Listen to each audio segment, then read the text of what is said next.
daily soccer podcast with the Global Sports Podcast Network.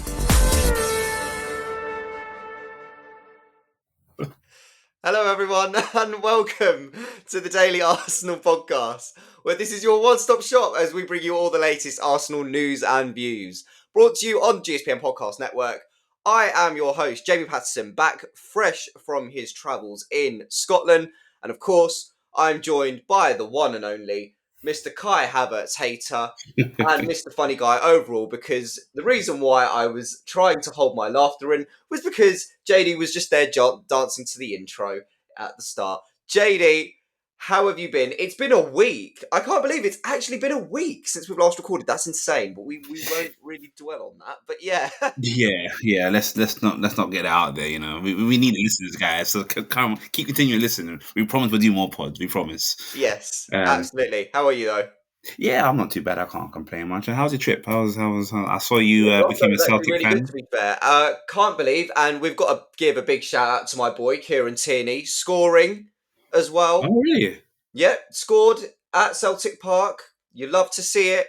And funny enough, actually, when I went to go get my Celtic shirt printed, the guy that was printing my shirt was the same guy that actually printed Tierney's shirt when he returned back to Celtic. Oh, nice. And funny enough, I turned around and I said to him, that shirt you're holding will bring luck. One way or another, it will bring luck. Boy, did I not think I'd say that. And look at what happened. Went and scored. And I captured it on camera as well. So, perfect. Good bit of content recorded out there. Can't really complain. You know, good result for Celtic. Whether Martin O'Neill will stay at the helm will be another question to be. But enjoyed my time out there in Glasgow. I just think that I brought the weather warnings back with me, though. Yeah, you did. It's bloody cold. It was the weather, because there was a weather warning in Scotland for heavy rain. I thought, you know what? I'm just going to go out. I actually just stepped out the house, was like, yeah, I'm going. Left, got on the subway, went to Hampden Park, had a really nice hot chocolate with shortbread, and yeah, that was it, really. And then I come back to London, and I see a weather warning in London, and I'm like, dear me. Dear me. And now it's getting colder and colder. So, people, you know, whatever you're doing, sit back. Hope you've got a nice hot cup of hot chocolate and take a listen to us as we're going to be discussing England's international break. As we've had two games, two World Cup qualifiers. Realistically, we were pretty much assured of qualification anyway. But we're going to talk about Jamie O'Hara and his comments about Eze, because he seems to be someone that really does seem to grind all our gears. Whether you're an Arsenal fan, whether you're a Tottenham fan, or whether you're a big supporter of football or not, he's always got something to say. But as always, guys, if you want to get involved with any of the topics discussed, please do get involved through our social media, which can be found in our show notes in the description. Right, JD, let's kick it off actually with. Let's kick it off with the first England game, and seems like again, really does seem like Arsenal in that first game. Arsenal done their thing for England, didn't they? What can you say? 2-0 win. Goals coming from Bukayo Saka and Eze. What more could you say, JD? Well, I mean, what you could say is it was a fantastic assist from Foden. Do you know what I mean? He literally made that goal for Eze. Are we really going to go down that path? Are we really? Because, again, now the reason why JD's joking about this, and the reason why I'm not having any of it, is because everyone on social media has joked about Phil Foden. Now, look, I'm not going to take nothing away from Phil Foden. You know, it was a good run.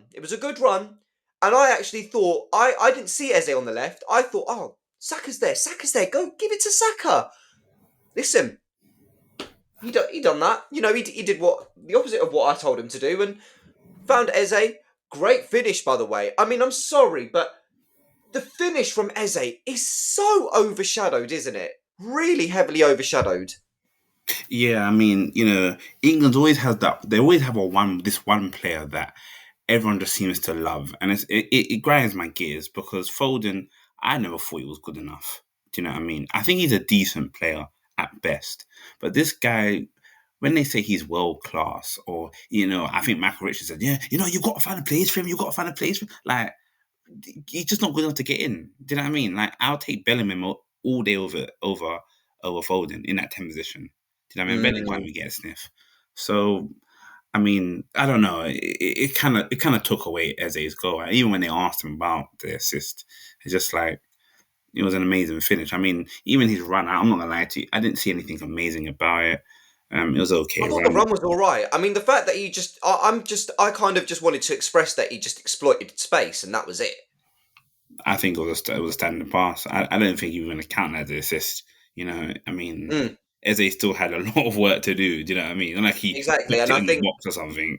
So no, and I agree, and I think that's what really takes the shine away from Eze's goal. Is everyone speaks so heavily of Phil Foden, but yeah, it's great that Phil Foden's back in the England squad. But is it? Is it? I don't think it's great. okay, well, okay, some people might not say it's great. I'm just generalizing at this point, but look, at the end of the day, we cannot take nothing away from Eze because to finish that, bearing in mind, and I did say this on my own channel, bearing in mind, first time finish. I mean, what a finish it was, wasn't it? Yeah, no, it was a good finish. Putting on. You can't take nothing away from that. Something I do want to ask you though is, will we see Eze be given a bit more freedom at Arsenal? We saw it at Palace where he was given the freedom to roam. Do you feel like we'll see more of that at Arsenal? Um, I Because think he he's got plays. that free roam in England as well. In the England squad, if you put him on the left, he's been given that role to roam freely. Do you see that happening at Arsenal? No, no, I think the way the team's set up, you can see the team set up very defensively. Everyone's got a job there. The only time you probably see that role is unless we're chasing a game and we need a goal, and Arteta takes off the handbrake and says, go out there and do what you need to Yeah, do.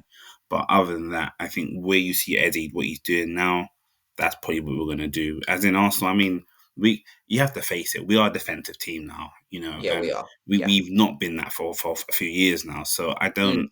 The only time I ever see Eze doing that, and then is we're chasing the game, or we need a bit of creativity into and we've seen that a couple of times this season Yeah, we have. where Yeah. where we're chasing the game, and he's brought up some people have a good delivery or he's made something happen. So that's the only time you're going to see it. Yeah, no, I agree with you on that. I mean, I love the fact that he's been given so much free roam in for England, and we've seen it for Palace. And again, this is what we can get when he plays on the left. I've always said that he's better off as a central attacking mid in that number 10 role.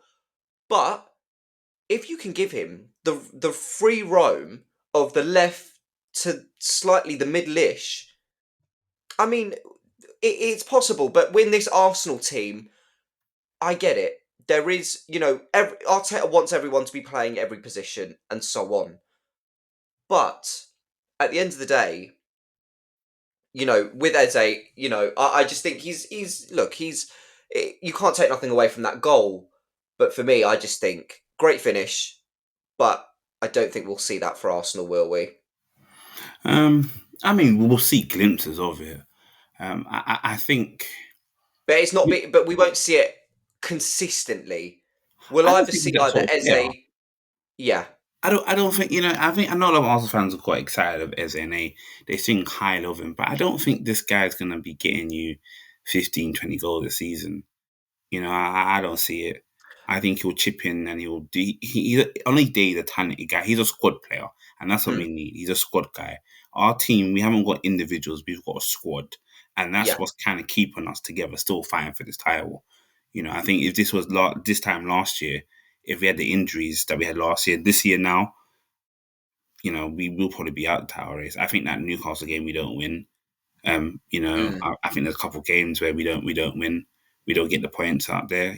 These injuries. We've had a lot of injuries at the start of the season, and the way yeah, Arsenal just conducting their business. I feel like the media as well. We don't get enough credit for that because no, you look at Liverpool. They've had a few injuries, and look at the season they're having, and they spent a lot of money this season. I'm not saying I think our squad we have more squad depth than them now, yeah, I agree. and I think this what would potentially take us over the line. Fair enough. Fair enough. To be fair, I mean, right now, the way I see it, again, the one thing that I've really quite liked is the fact we're not even getting carried away here. We all sit here and we think, okay, well, we're top of the league. Let's see how we tackle the next few run of games now. Obviously, after the international break, we have, obviously the North London derby coming up, then Bayern, then Chelsea away. After that, you know, once them 3 games are come and gone, then we can go and tackle the next few games. I like that Arsenal fans are not getting too ahead of themselves, which is quite good at the minute. Do you know what I mean? Some are, to be fair. Some are. Some are, Some are. I but mean, if you watch AFTV, I mean. oh yeah, of course. But I mean, if you look at us, like say for example, all of us on GSPN, like we're very we're just very humble at the minute, and it's just we're taking one game at a time.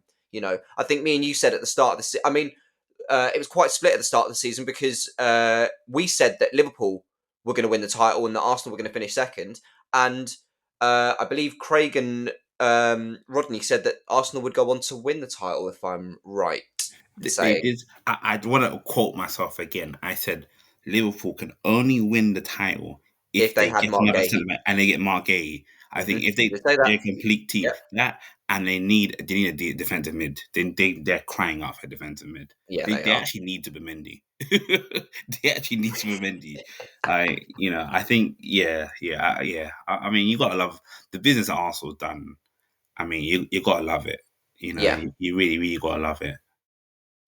No, absolutely. You're spot on there. But going back to the England game, let's also talk about another Arsenal player scoring for England on international duty. It's the one and only Mr. Bukayo Starboy Saka. That's got a good ring to it. I can't lie. Yeah. Yeah, it does. It But does.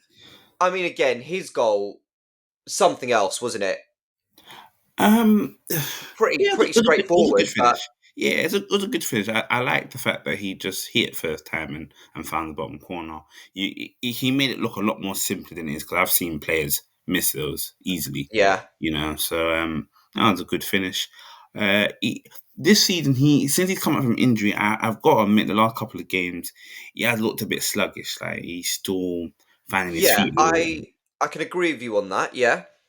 But I think in the England game, I think so. He looked quite solid. I mean, they are facing an easy team, but you still Mm. got to guard them and beat the opponent. I think it was again. Also, these World Cup qualifiers, especially when you're already through, it would have been nice to see if Tuchel could have put in.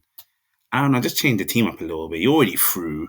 You know what Yeah. I mean? Just put change the team a bit. I think that we experiment. I I, think I, he's I agree with you on that, and I think especially given the circumstances we were in going into these next 2 games, um, you know, why not experiment?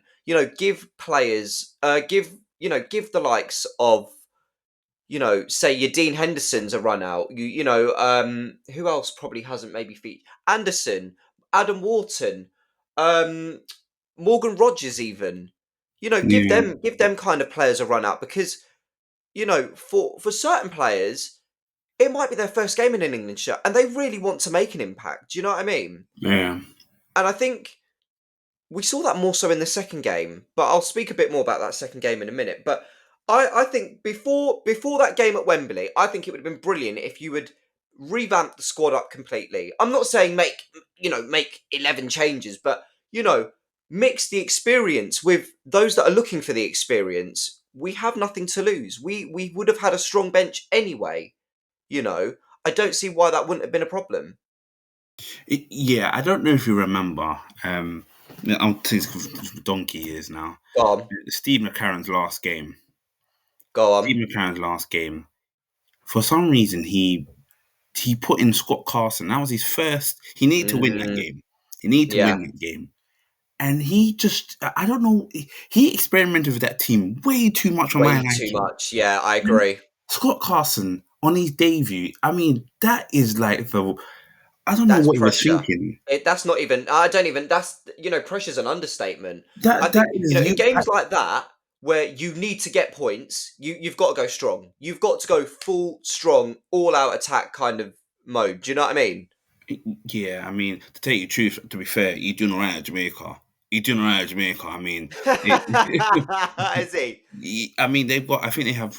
I think they need to win their next game to qualify for the Oh, World. decent.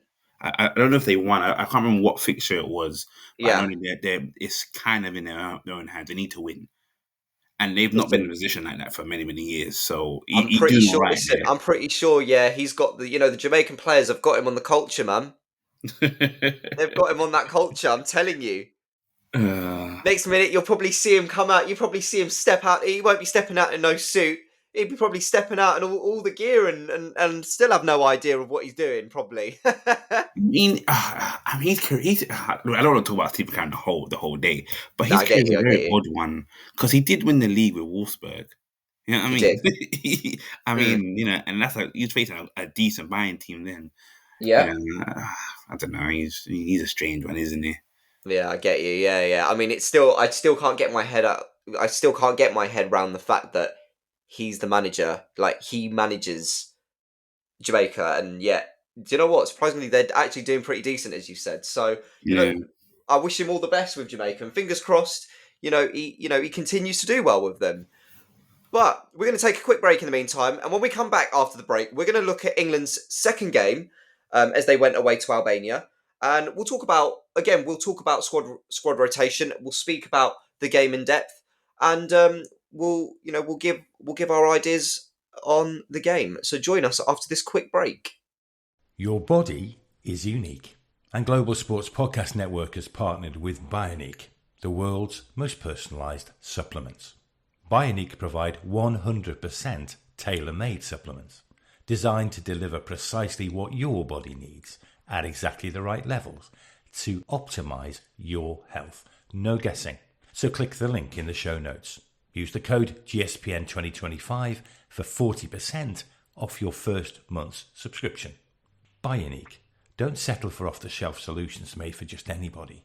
Get what's right for you right now. Your body is unique. Oh, don't know why that's decided to replay itself again. But welcome back to this second part of the England international break review.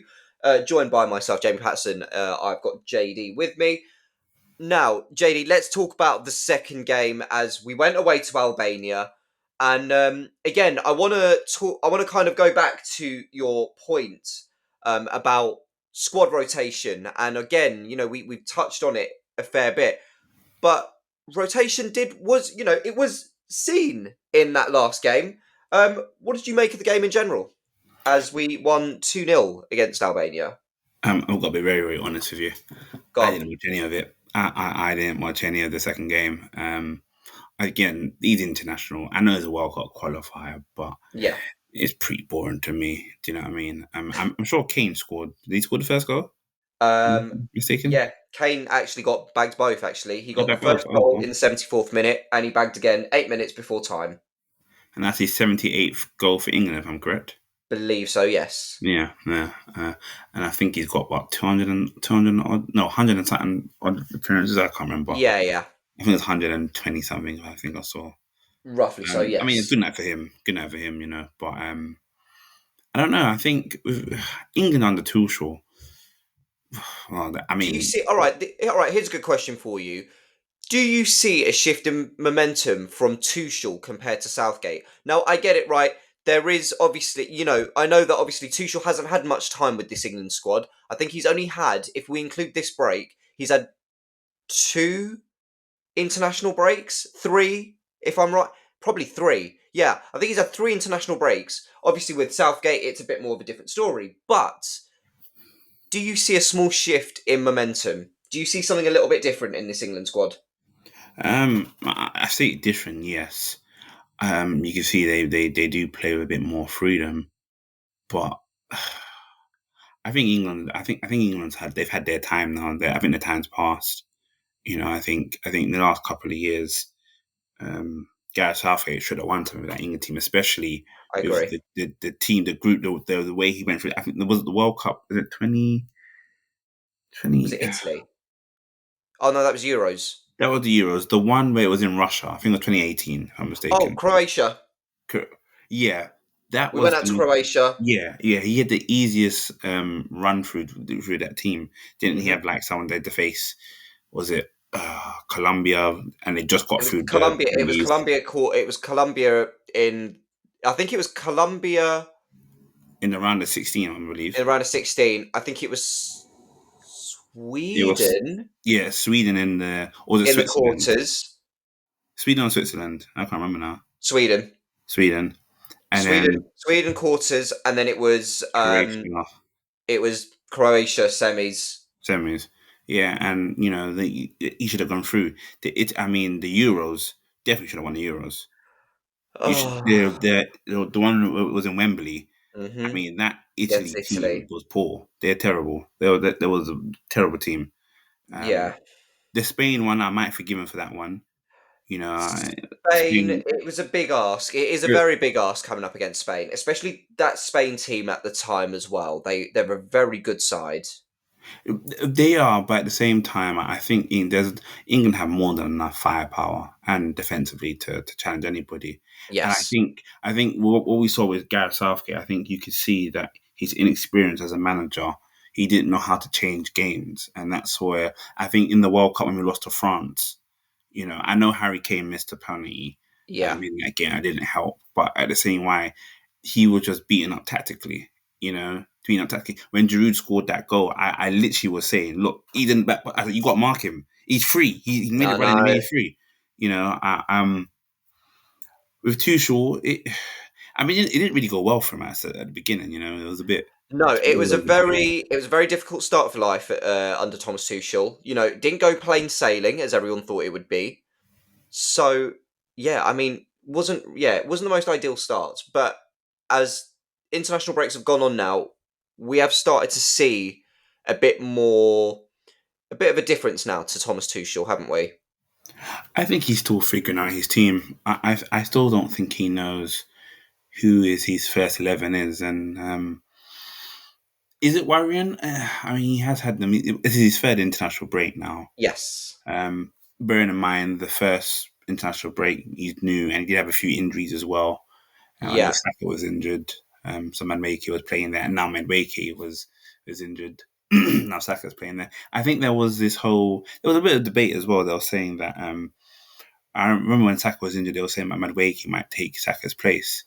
And the one thing I hate about football is like, it's like they just forget certain things. It's like Yeah. they just focus on the now, and I'm just like, you can't just say stuff like that you're just going to take his place. You're forgetting what Saka's done. Saka's at the biggest stages. Saka's always delivered for England. That's I very true. I think in every tournament and everything he's had a moment or he's had an involvement. He's always been there. Yeah. I give him. I think he's been a solid 8/8 or slash out 7 and 8 out of 10 performance wise in the tournament. I think even in the France game, I know I'm going a bit off topic a little bit here, but even in the France game, I think the English papers they gave him I think they gave him like a 4. A Yeah. 4. They gave It him a was very low something really. rating. It was low. It was very low. Yeah, it was But low the French rated. newspaper they gave him a 7. They gave him a 7. Yeah. For me, I don't know. I mean, it's going to be interesting in this World Cup. I think if England get a tough opponent, I don't see them going through. I'm not going to lie to you. Do you know what? I think when we look back, I know again, like as you said, we're going a bit off topic, but when we look back at previous like tournaments, I think we've had it really lucky in the sense that Extremely, extremely. we've got to maybe a semi-final or even a final, and that's where we then come up against one of the big boys. Do you know what I mean? Yeah. And I think that's where chances should have been taken, and unfortunately they weren't. This is why Tuchel's kind of in the game. I mean, brought in because he's a manager that you employ him for a good 12 months or 18 months, and he hopefully brings something to you. He's done it at Chelsea. I mean, his first season even in Champions League. I think he was a bit unlucky not to win the league at Bayern when he went over Yeah, there. true say. Yeah, he was A bit very unlucky unlucky over there. then. I mean, I think Bayern Leverkusen they had that. It was when they had that amazing run. Yeah, I remember that. Yeah. Yeah. So I mean, he was a bit unlucky there. So I think this sort of football suits Tuchel as a manager. but I just don't think. I think England's just lost that bit of a spark there. That's just my personal opinion. I don't see that strength of England I saw a couple seasons, a couple years ago. Yeah. Time will tell. Time will tell. I think everyone's pretty gotten weaker, to be honest with you. Do you know what? You've just said about players getting a little bit weaker. I could partly agree with you, and I can partly disagree with you. I think certain players are starting to come back into their element. Phil Foden, I mean, one player that I probably, I think he's very much overspoken about, and again, in that first part we spoke about, how everyone emphasized Phil Foden. But for me, I just don't think I think it's too early to judge with Phil Foden. It's way too early to judge with him right now. I'm sorry, but name an England performance apart from the one on last week, right? Mm. Where Phil Foden looked absolutely amazing in an England shirt. Because I cannot recall. I can't tell you.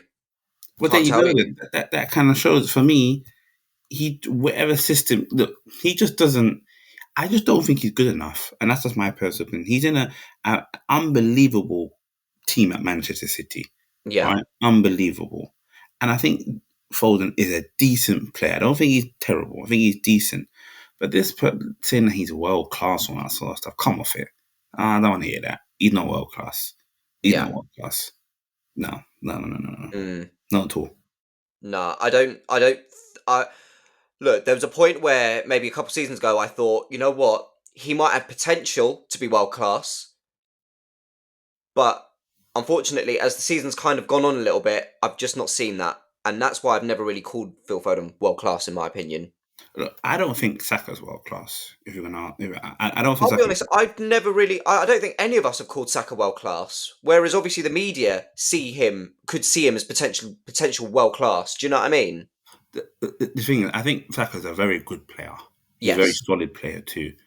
He's not world class, but I think he's better than Foden.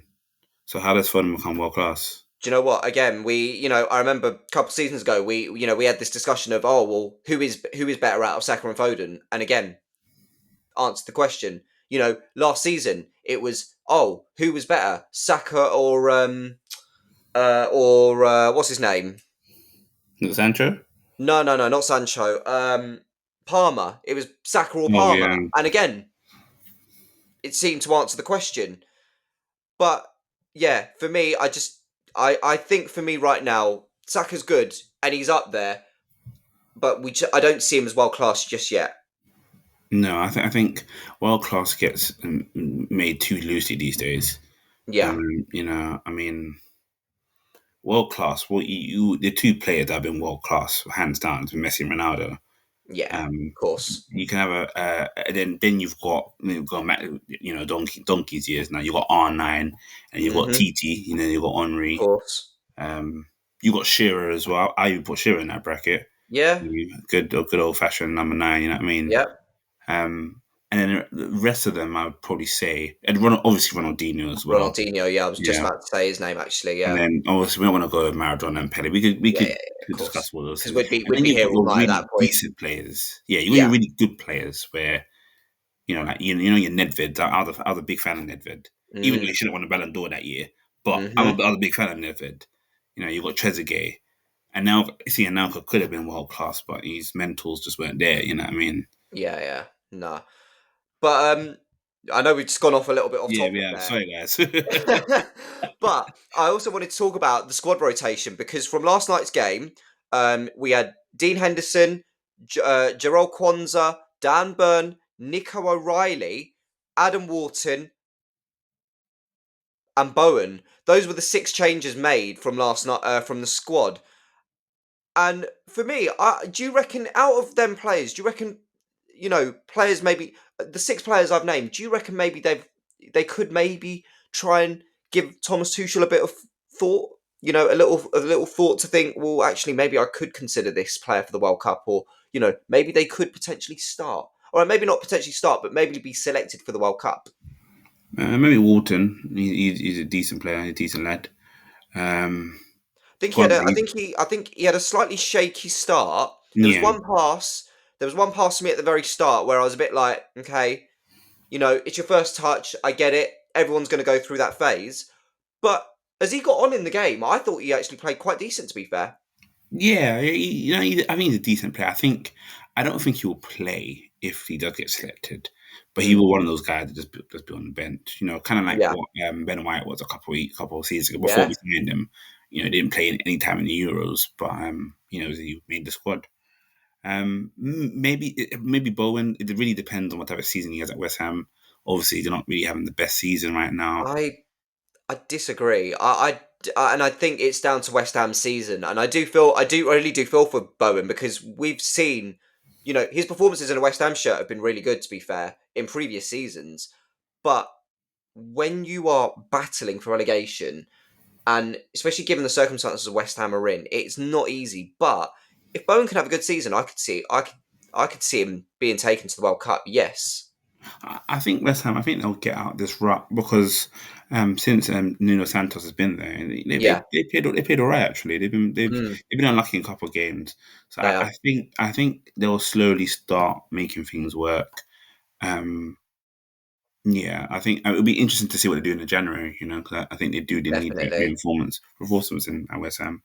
But I Yeah. think he will again, if West Ham can not be in that doggy relegation battle and keep up to, I don't know, 15th and things there, and Bowen can have a decent, maybe he can get a little call out. Maybe Kwanzaa as well. He might go, Yeah. but no one else really from that list. I could say it'll be a bit. I want to say a surprise, but it really they need to be hitting good form if they're going to be selected. One player I actually will vouch for, and I've mentioned this to so many of my mates, is Dean Henderson. I personally think Dean Henderson, between Pickford and Dean Henderson, I think Dean Henderson is the slightly better player. I think he's the better player out of the goalkeepers, out of Pickford, Trafford, and Henderson. I would hands down have Henderson starting for me. I think you look at his form at Palace for this season, last season, and maybe even the season before. He's not really put a foot wrong. I'm not really seeing him put much of a foot wrong, and I'm glad he got the opportunity to play last night. And I know that again, Tuchel's going to have, he's going to have his favourites here and there. And I know for a fact that Pickford, I think for any manager that was coming into that England frame, Pickford would be a favourite. But I think Dean Henderson doesn't get enough recognition for the saves he pulls off for Palace week in, week out. But for Everton, though, I see mistakes at the back often from the defence. And I know that, yes, you can say that it is a defensive thing, but for me, I mean, personally, I'd like to know, JD. Would you start Pickford or would you go for Dean Henderson? I don't like any of them, to be honest. Really? I'm not a Pickford fan, and Dean Henderson, he's all right. He's all right. I'm not a fan of him either, to be honest. English goalkeepers, apart from, I mean, yeah, I'm not really liked an English goalkeeper in a very long time. I'm I going was to be going to honest. say we're not going far back as David James here, are we? No, no, he was pretty bad. Paul Yeah, Robinson was pretty bad as Joe well. Hart, Yeah, he had a mistake, and then Robert Green was pretty Rob bad. Green. Oh heavens, I will never forget. What was it? 2010 World Cup. Jeez Almighty. Um, you got Nick Pope. I do like Nick Pope. I do like Nick Pope. Yeah, I mean, I think he was injured. I believe he was Yeah, injured, and that's why he didn't get selected yeah, for the yeah, international break due to yeah, injury. But I think he probably would have got selected over Trafford. But yeah, 100%. I think for me, Dean Henderson I would like to see Dean Henderson start more games. I think he's more like look, even last night. He had a couple shots faced at him, handled them quite well. But again, form wise, if we're going on form wise, for me, it would be Henderson. I think he's in much better form than what Pickford is right now. But again, there's going to be favouritism in the air. I see it as favouritism, and I think for me, Pickford will probably look to start games in the World Cup next year. But I think it's going to be one for thought, though. It really is for Thomas Tuchel, and that's where it's not going to be easy for him. Not going to be easy at all trying to pick his ideal start. What is it? 23-man squad, isn't it? Yeah, I believe so. So it won't be easy. But we'll have to see. But we're going to take another quick break. And when we come back, we're going to talk about Jamie O'Hara, someone I'm sure grinds everyone's gears in, about his comments about Eze and potential World Cup selections. So join us after this quick break. This podcast is part of the Global Sports Podcast Network, the only network bringing you exclusive daily news and views on your Premier League team, the Premier League, women's football, and fantasy football. A unique listening experience that puts fans first, bringing you the very latest breaking news from your team. Subscribe wherever you get your podcasts from and make us your first listen every day. Global Sports Podcast Network. Every club, every day. And, welcome back to this third and final part. I am currently scanning the ticket exchange for Arsenal v Brighton. Been very lucky. Getting a ticket to Brentford this morning on the ticket exchange, and I've been scouring. Me and my mate actually have been scouring ticket exchange for. He's looking for North London Derby, and I've been looking for Brighton, and I've not had much luck. I was very close at the start of the pod, trying to get a seat, and it was just cruelly snatched out of my hands. But oh well, what can I do? But welcome back to this third and final part of the podcast, and we're going to talk about Jamie O'Hara. Just before you get into that, I did want to ask you something as well. Go on. It was literally just about Miles Lewis-Skelly, actually. Oh, okay, go on. Yeah, no, it's just that Tuchel saying that he didn't select him because he's not played much games for Arsenal. Yes. I mean, it's still. I had a problem with it because it did seem like he put in some sort of kind of rattling the cage a little bit there. With Miles Lewis-Skelly with his future. I mean, he's only 19. What 19-year-old starts week in, week out for a top Premier League team? It's a good point you make. I don't. I can't think. I actually can't think of anyone. It's not the early. You usually had your Rooneys and your Michael Owens and yes. Even I don't think even Kyle Walker probably didn't even do that at that age. No, he didn't. So. No. I mean, and you know what? And look, you got to be honest. Calafiori's been pretty decent. I think he's upped his game this season. I think last season had a few injuries, but he's definitely been solid this season. I think. Agree. I think his, Calafiori again has been the player that we've wanted to see. It's just injuries have absolutely ridiculed him, which we will talk about in tomorrow's episode. Funny enough, because we're going to talk about Arsenal's injuries. Which we'll go into a bit more in depth in tomorrow's episode. But with Miles Lewis-Skelly, I do feel for him, but I think also he's got to I think he's understood that. Look, he knew that the likes of I think he knew that with the likes of Calafiori coming back, now that we've got Hincapié, I think he knows that. Game time was probably going to be limited, a bit like Ethan Wanyeri as well. But when I look ahead at the next few games coming up, with Arsenal coming up against Spurs, it's Spurs Bayern. I'm sorry to say this, but I do not see Calafiori starting both games. I mean, if he does start both games, Miles Lewis-Skelly definitely coming on in both games. If that's the case, yeah, yeah. I mean, do you think there's an area of concern because there was rumors saying that he seems a bit like he needs to look elsewhere to play his football, and I'm just thinking you're 19, you're 19, No. And do you know what? Right, there is no area of concern, and I think people are forgetting the fact that, as you've just said there, he's 19 years old. Like, he's got his whole future ahead of him. I wouldn't be too worried. You know what?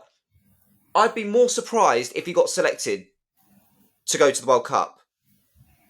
I would be more surprised if he got selected to go to the World Cup. I wouldn't be disappointed if he wasn't selected, in my opinion.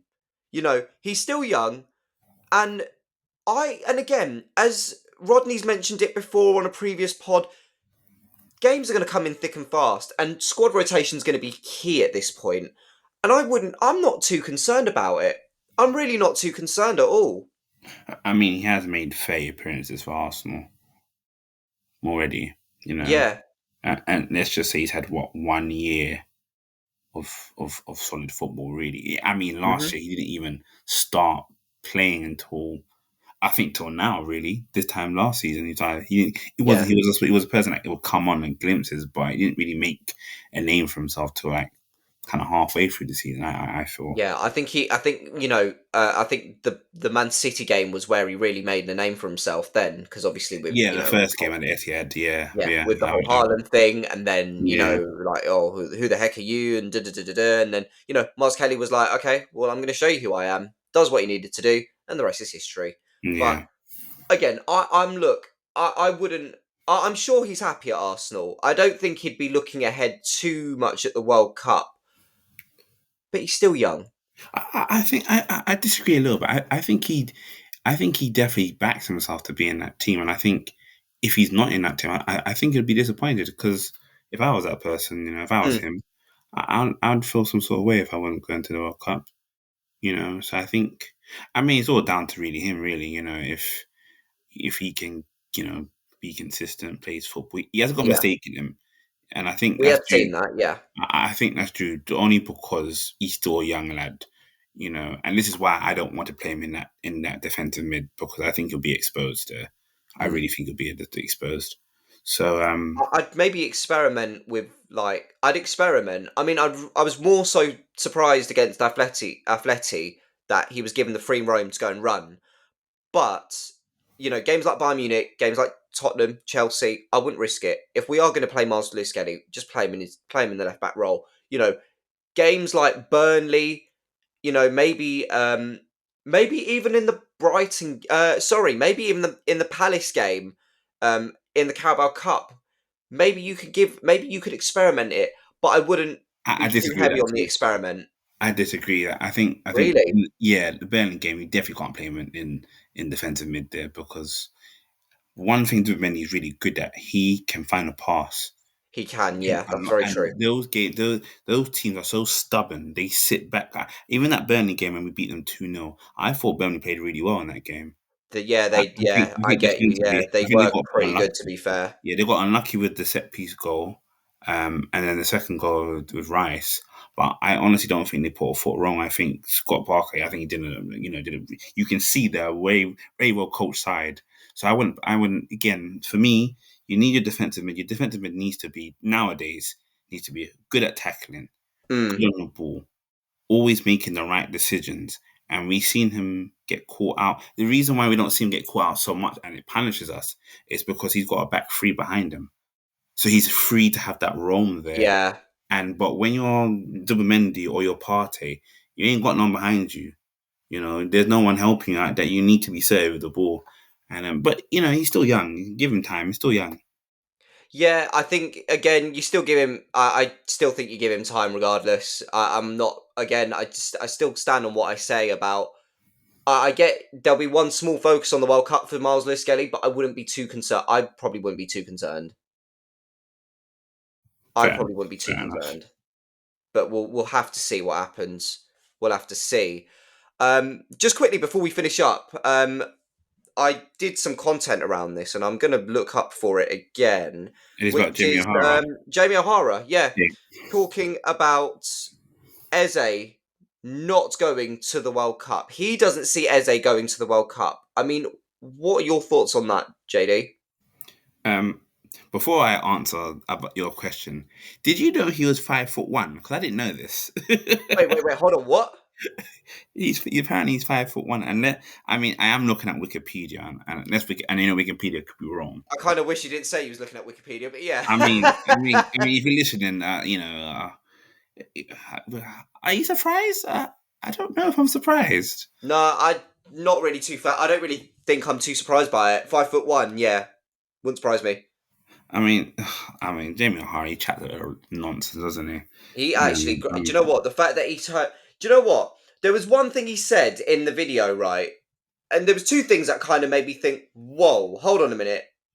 Sorry, are you just being salty that Tottenham are not doing well, and just, I know that there must be some sort of agenda. I thought that he's just being salty about Eze because he just didn't go to Tottenham. But at the same time, he said, right, so in his words, he was like, he doesn't see Eze going to the World Cup. Plus, these were his words.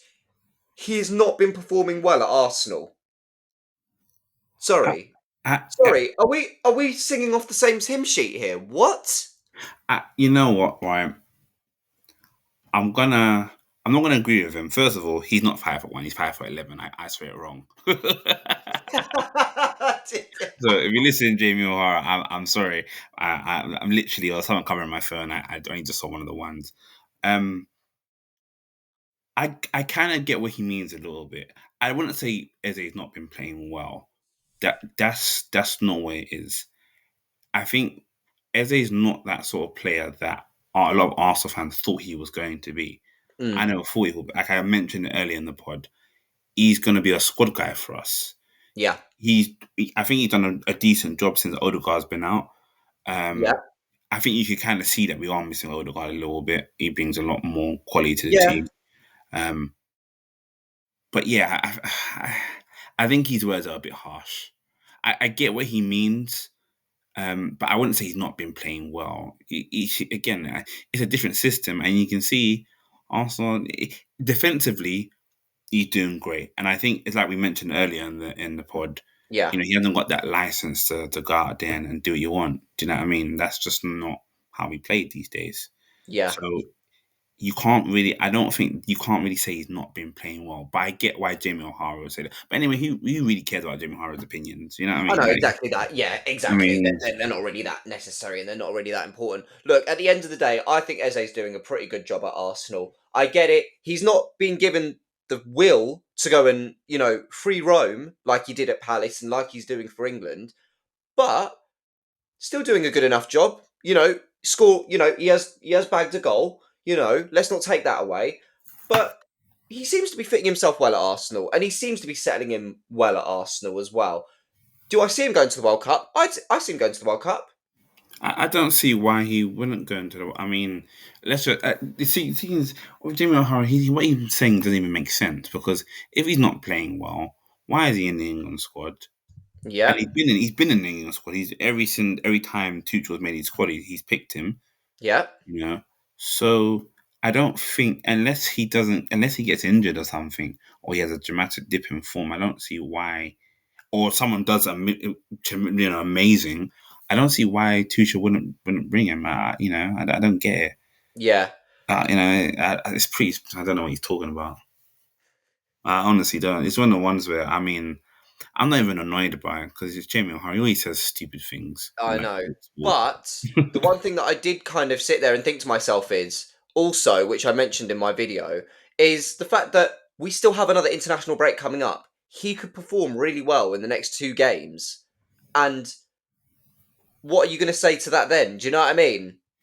In the next one, I believe it's in March. Am I correct? In March, yes. We are now, God. As of this weekend, we will be kicking back, indulging in Premier League football, Champions League football, Carabao Cup, FA Cup when we get to the new year. Oh my gosh. Thank goodness. No, it's thank goodness indeed. Thank goodness for that. Indeed. But yeah, I see Eze going to the World Cup. I mean, Jamie O'Hara, didn't he score like 2 goals for Tottenham or something like that? Oh, goodness. I'm sure it's 2 goals. That's just embarrassing. Now you've put it in that perspective. That really sounds embarrassing. That's embarrassing. I don't even know why he supports Tottenham like that, because they didn't really rate him there. He wasn't. He never really got into the squad like that. You know what? When you say the name Jamie O'Hara, I automatically think of. I think of Wolves. I automatically think of what's it? I automatically think of like Portsmouth.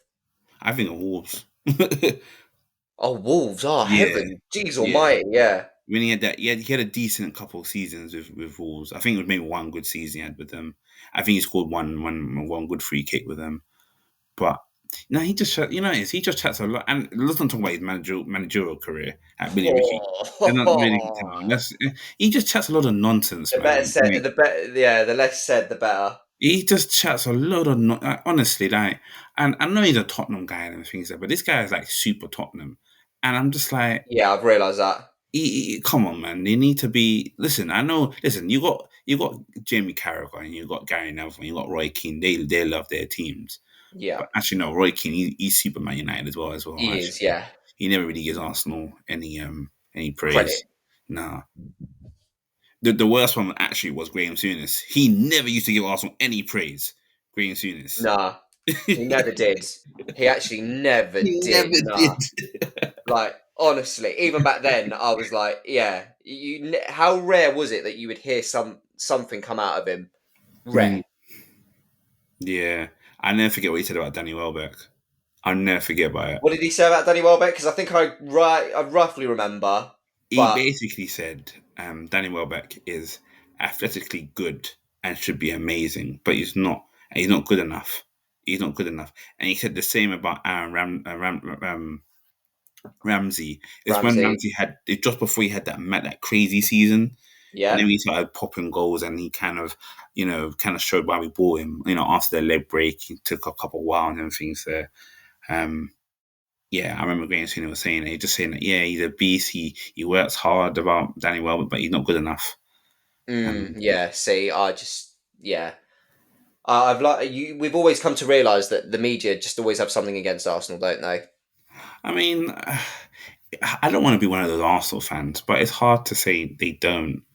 They don't, because I'm just like, even with the whole set piece thing, and then they didn't hold the statistics. If the whole Yeah. I don't understand. And the thing is, we've seen Jimmy O'Hara as well talk about set pieces a few seasons ago, saying that they need to be more of it. And now, Yeah, and now he's coming on saying that, oh, well, they need to come to an end now. Arsenal are ruining the game with set pieces and the same with Jamie long, Carragher as and well. apparently we're ruining the game with long throws as well. By the way, Yeah, they Jamie didn't Carragher plug said the that in. same thing. Jamie Carragher said the same thing. Look, I see it like this. Is it pretty to watch? Probably not. But we've had pretty football at Arsenal, We right? have With Wenger. What did it get us? Nothing. no. It didn't get us anything. We leaked goals. Okay, it was a different squad then. Wasn't really the best squad that we've had over the years. But look, at the end of the day, you get your 3 points. Look at Mourinho's Chelsea team. They were boring to watch. They weren't fun. No, They were ugly to watch. no. Mourinho's Inter Milan team. They were But the ugly to thing is watch as that, well. but it's funny though because no one really spoke in depth about how Mourinho played this kind of football and so on and so on. Yeah. I mean, he did get a little bit in the press, but he never got it like this. No, not heavily. He just say, look, look where we are at the table, and that was it. And then Yeah, you can't argue with that.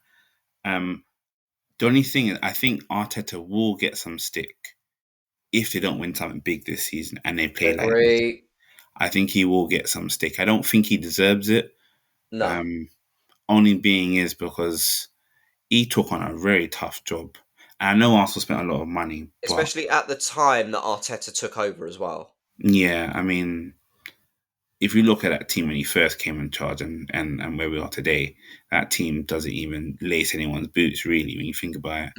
Mm-mm. They were pretty awful. If you think about it. They were literally a Europa League team, hands down. Yeah, Europa League it team. was big signs of a Europa League team at the Yeah, time. Yeah, yeah, they absolutely. wouldn't. Yeah, they're never gonna get top four. Never gonna get top four. No, I agree. But yeah, thank goodness we're in times where they're a bit more. I'd like to say a bit more positive. They are a bit more positive. It's just that it's always the media that just really like to have a real hit and go at Arsenal, don't they? I have a question before we go. Actually, Go on. with we're 4 points ahead of City. Mm-hmm. Are you worried? Do you know what? I'm not, and I think I'm not worried because again, look, I've we've said this. We're just going to take each game as it comes, and I think right now, as long as Arsenal continue to win or continue to, look, if we got a win out of Tottenham and we went away to Stamford Bridge and got a draw out of Chelsea, I wouldn't be complaining. You know, even at the end of the Sunderland game, I was really gutted, but I was like, you know what? It's a point gained. It's a point gained, but I know it's 2 points dropped. But a point's better than nothing. So I'm not too concerned. And don't forget, I don't even know what City's run of fixtures. I don't even know what City's run of fixtures are, let alone actually. Let's have a look. Actually, yeah. Let's have a I'm look. gonna have a quick check. But look, in the meantime, I'm not too concerned. I really am not concerned in the slightest. I think right now, as with the way things are going, we're in a good position. Let's just enjoy it. Let's not even worry about it, and we just take each game as it we just take each game as it comes. Do you know what I mean? Well, on Saturday they've got quite a tough one. Actually, they've got to Who go they to got? they've got Newcastle. Got to go to St James's Park. Ooh, that That's a will tough be one. a good game. Then afterwards they've got Leeds, and they should win that. Yeah. They've got Fulham, Sunderland, Palace, West Ham. They've got quite easy run of games afterwards. To be fair, Is that after the West Ham game, or is that just after Newcastle? Because I think there's a couple teams that could slip up. You know, there's a couple teams they could slip up potentially against. so not including the Champions League Yeah, games. After they've got City. They got Leeds. Sorry, Leeds. yeah, Leeds at home. Then there's Mm. Fulham away, Sunderland at home, Palace That away. that probably won't be easy. That won't be easy. Sunderland at home probably won't be No, easy. City's at home. City's at home. Still, I don't think that'll be an easy game though. I think they should win that game. They should. They should. Who? Sunderland or City? City, I think City should win that game. I wouldn't be too surprised if that finishes a draw. I'm going to be so honest. Who else have they got? After that, they've got Palace away. Oh, do you know what? Actually, that won't be an easy game as well. That will not be easy. Then they got West Ham, Home. Forest, and then they got Sunderland at away. Oh wow! So the halfway point of the season is actually creeping up quite fast as well. Yeah, and then then they have so after that they have Chelsea, Brighton, Oh, Manchester Derby, Wolves. That should be then fair enough. Tottenham away, Liverpool away. Jeez Almighty! I know they've got to come to the Emirates at one point as well. That's the 18th of April. They got Yeah, come to that's going to be a huge. That's going to be a very huge game. Depending on what the outcome is of depending on where Arsenal and City are respectfully in the table, that'll be a very interesting game. Very interesting. I But think we need them to drop points. I think tomorrow. Tomorrow on this weekend. Saturday. Yeah, the Saturday it would be 5:30 kickoff. So that'll be very interesting. Yeah, it will be.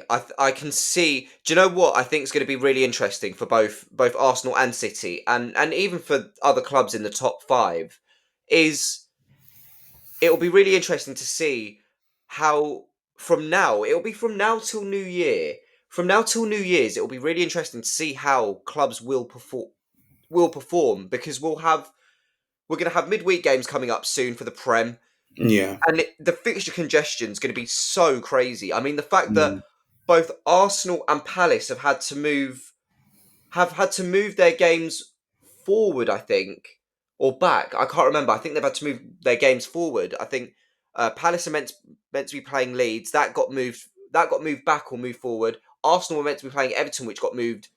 Which got moved as well. So it's going to be a very interesting time of the season to see how all teams are going to perform, really. Not just us, but it'll be very interesting to see what the Premier League table will be looking like come New Year's Day. Yeah, I think. In the next couple of weeks, I think you'll kind of see where Arsenal's really at. If they're serious about this title, or they're gonna literally give it to Liverpool. City. City, yeah. Yeah, come on. Because there's one thing I think Gary Neville did say: you don't want City breathing down your necks. You No, don't want exactly. them breathing down your necks. I think the only thing with City, if Haaland gets injured, that's kind of it for them, really. You know what I mean? True say. I mean, yes, you've got Marmoush, but Haaland's just been that main figure that's been just he's been there week in, week out, hasn't he? Yeah, he's their main guy, and he's made it very clear this season. Yeah. I mean, you take him out that team, they're just not the same. You know, he's you got to give credit where he's been tremendous this season. No, absolutely. But it'll be very interesting to see what the next few games have in store, especially for both Arsenal and City. Yeah. Obviously Arsenal having the North London derby this weekend. Then we've got Bayern at home on I don't know actually Tuesday or Wednesday night, and then going away to Chelsea. It's going to be a very interesting toll on the squad. However, though, some of your favourite player could be back this weekend. Oh God. But we'll save that. We'll save that for a later episode. But guys, that is it for us today. Have you liked what we've had to say? If so, we'd love to hear your thoughts on social media. As always, you can find us on Apple Podcasts and Spotify by searching Daily Arsenal.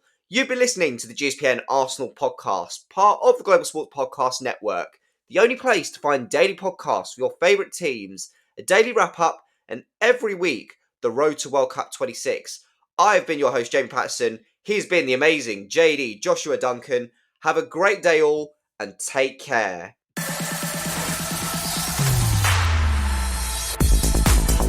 Your daily soccer podcast with the Global Sports Podcast Network.